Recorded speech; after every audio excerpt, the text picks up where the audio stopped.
सार बचन राधा स्वामी वार्तिक भाग दूसरा।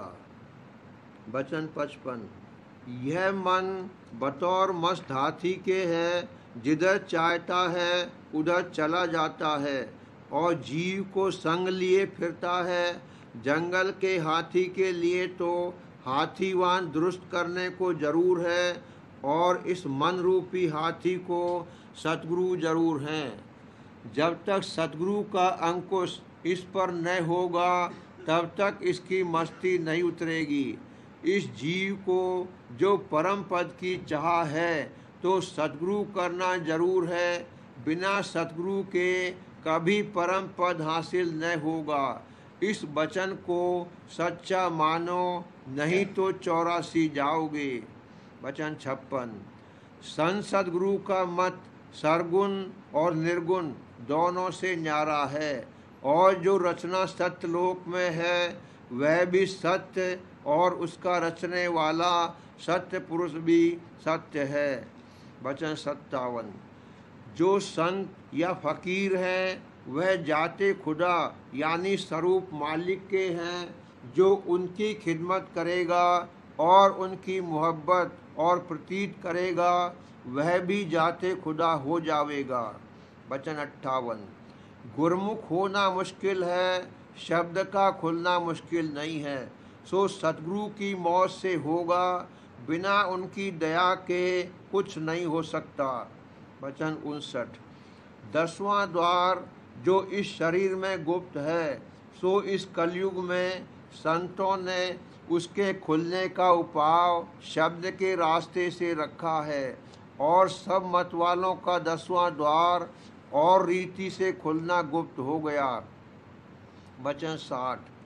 दोनों काम नहीं बन सकते। भक्ति गुरु की करोगे तो जगत से तोड़नी पड़ेगी, और जगत से रखोगे तो भक्ति में कसर पड़ेगी। सो इस बात का नेम नहीं है। जिनके अच्छे संस्कार हैं और सतगुरु की कृपा है, उनके दोनों काम बखूबी बनते चले जाएंगे, कुछ दिक्कत नहीं पड़ेगी। और जिनके संस्कार निकृष्ट हैं, उनसे एक ही काम बनेगा। वचन 61। जिसको शब्द मार्ग की चाह है और उसको उसके भेदी संत मिल जावें, तो मुनासिब है कि तन मन धन उनके अर्पण कर दे और उनसे जरा दरेग न करे। वचन 62। नाम रसायन के बराबर कोई रसायन नहीं है। जिसने यह रसायन बना ली, उसके पास सब रसायन हाथ बांधे खड़ी हैं। जब खाविन कब्जे में आ गया, तब जोरू कहाँ जा सकती है। वचन 63। मुक्ति में बड़े भेद हैं। कोई तीर्थ और व्रत करना, इसी में मुक्ति समझते हैं। कोई जब तब को मुक्ति रूप जानते हैं, कोई त्याग में मुक्ति मानते हैं। सो यह सब गलती में पड़े हैं। संत यह कहते हैं कि जब तक सूरत अपने निज मुकाम को न पावेगी, तब तक मुक्ति का होना सही नहीं है। वचन 64। वेद से आदि लेकर जितने शास्त्र हैं, और खड़ दर्शन और चांद्रायण से आदि लेकर जितने व्रत हैं, और जितना पसारा इस लोक का है, सब नाश होंगे। एक संत और सेवक बचेंगे। इससे लाजिम है कि संसारी प्रीतों को कम करें और संतों से प्रीत बढ़ावें। उनकी प्रीत सुख की दाता है, और धन और मान और स्त्री और पुत्र की प्रीत दुख की दाता है।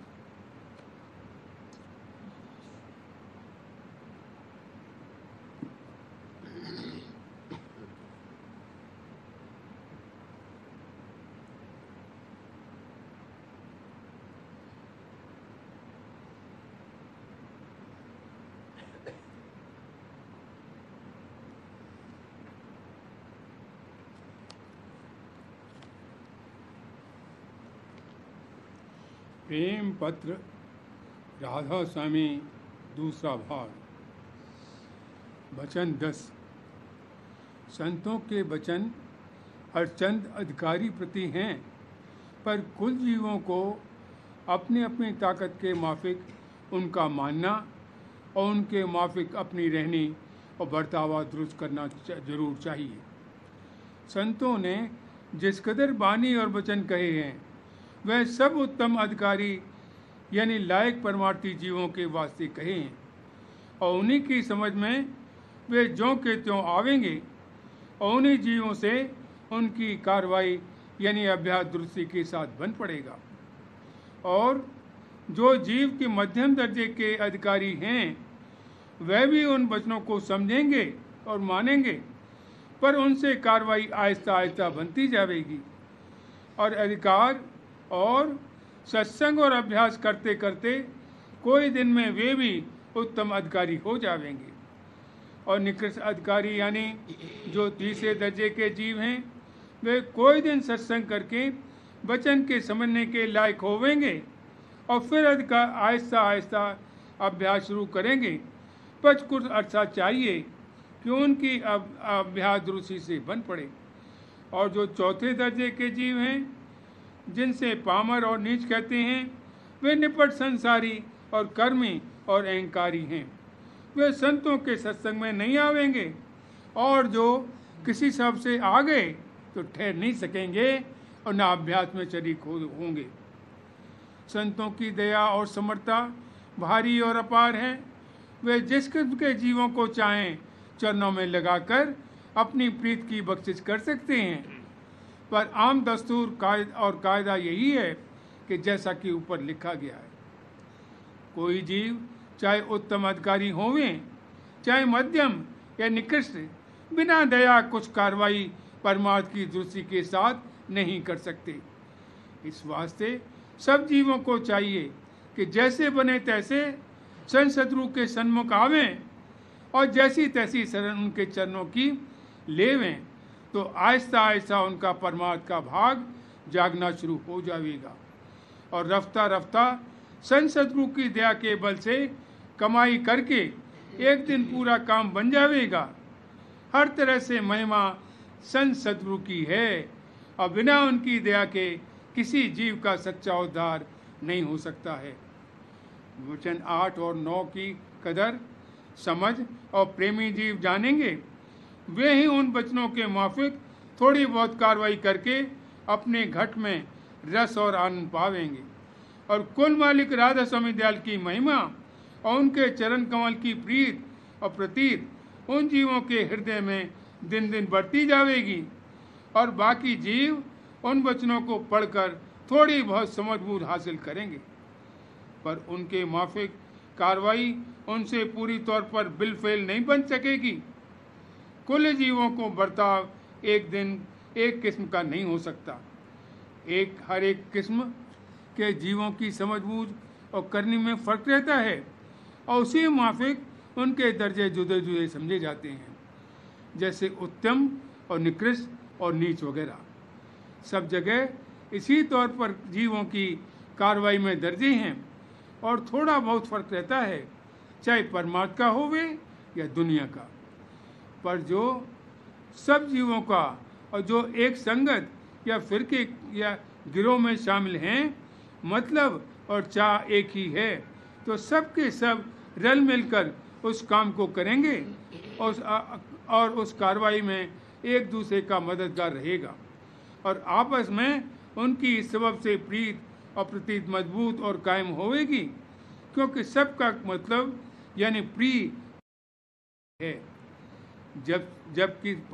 जबकि परमार्थ में और खासकर संतों के सत्संग में सब सत्संगियों का इष्ट एक ही है, यानी कुल मालिक राधा स्वामी दयाल को सब मानते हैं और उन्हीं के धाम में पहुंचने का सबका इरादा है और इसी मतलब से सब कोई सत्संग और अभ्यास करते हैं।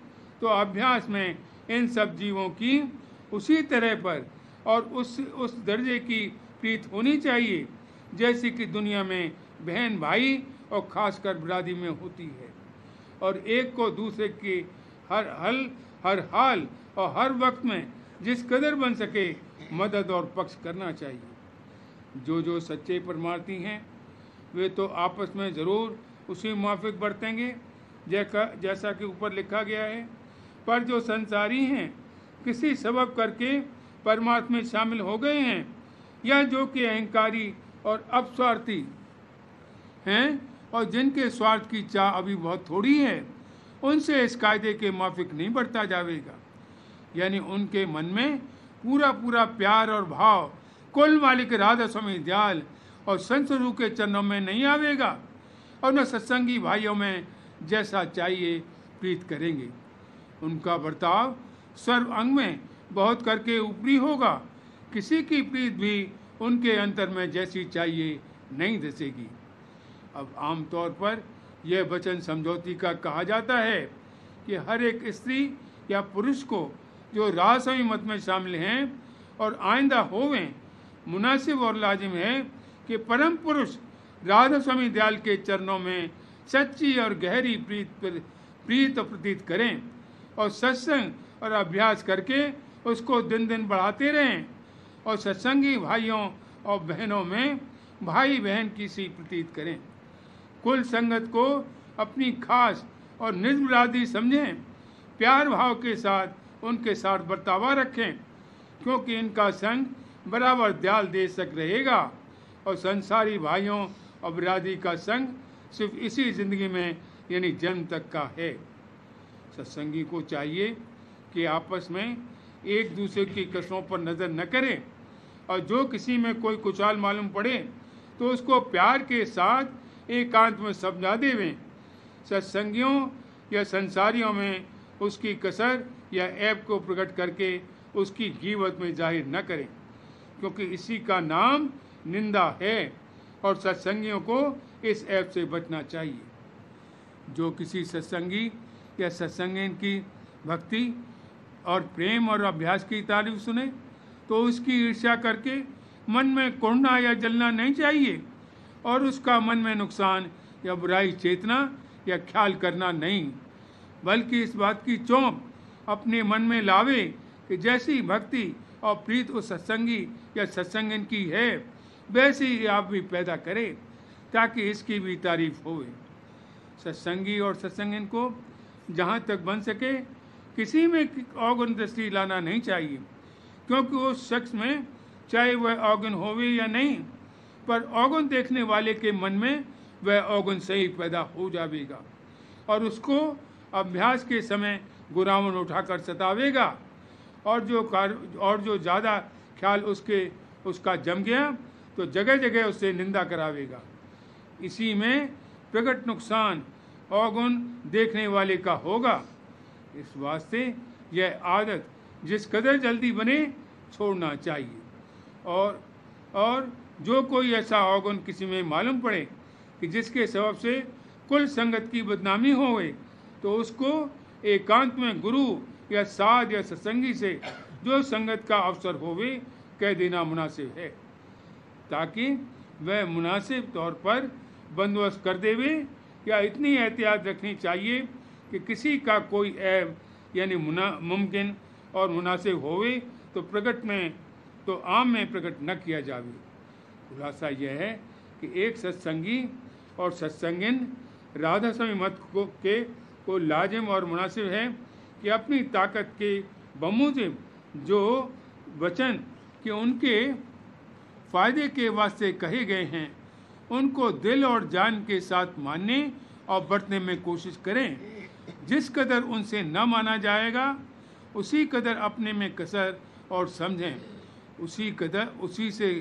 उसी कसर से दूर करने के वास्ते जतन और प्रार्थना करते रहें, और अपने अंतर में शर्माते और पछताते रहें, तो आहिस्ता आहिस्ता एक दिन उनकी कसर दूर हो जाएगी और महर से उसकी रहनी और बर्तावा बचनों के माफिक दुरुस्त हो जाएगा।